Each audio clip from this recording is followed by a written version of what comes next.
Latest news updates కోసం ఇప్పుడే download చేసుకోండి Media Effects app. Welcome to Media effects.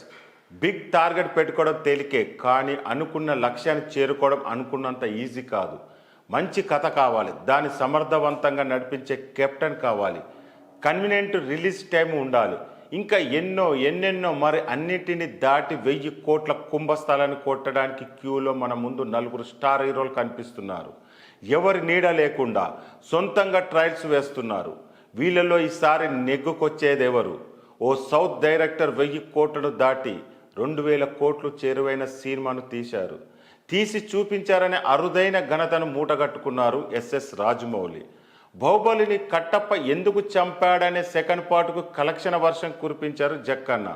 ఆ సినిమా తర్వాత ఆ మార్కును టచ్ చేయడానికి ఎంతగానో ట్రై చేస్తున్నారు ప్రభాస్. ఇప్పటి వరకు ఆయన వల్ల కాలేదు. మరి నెక్స్ట్ సినిమాలతో అయినా సాధ్యమవుతుందా? లేకుంటే దండాలయ అంటూ రాజమౌళిని ఇంకోసారి ఆశ్రయించాలా? ఒక్క దెబ్బకు 2 పిట్టలు అనే సామెత మన దగ్గర చాలా పాపులర్. అలా ఒక్క సినిమాతో 2 హీరోలకు 1000 కోట్ల సినిమాని ఇచ్చేశారు జక్కన్న. RRR సినిమాతో 1000 కోట్ల క్లబ్లో ప్లేసులను పదిలం చేసుకున్నారు తారక్ అండ్ చరణ్. ఇప్పుడు ప్యాన్ ఇండియా లెవెల్లో వీళ్ళిద్దరు పాపులర్ స్టార్లే.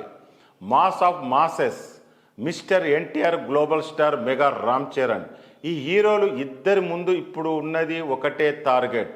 దేవరాతో తారక్, గేమ్ చేంజర్తో చెర్రీ 1000 కోట్లను కలెక్ట్ చేసి చూపించాలి. అప్పుడే RRR ఘనత జస్ట్ రాజమౌళి మాత్రమే కాదు, హీరోలదని కూడా ప్రూవ్ అవుతుంది. ఏమాత్రం ఎక్స్పెక్టేషన్ లేకుండా జస్ట్ అలా ఉత్తరాది మీద వదిలేశారు పుష్ప పార్ట్ 1. బీభత్సమైన కలెక్షన్లు, పేరు ప్రతిష్టలు, జాతీయ పురస్కారాన్ని తెచ్చిపెట్టింది ఆ సినిమా. మరి ఆ సినిమా తెచ్చిన ఫేమ్తో సెకండ్ పార్ట్ రేంజ్ ఏ రేంజ్లో కనిపించాలి? 1000 కోట్ల రూపాయి తగ్గిన ఒప్పుకునే లేదంటున్నారు ఫ్యాన్స్.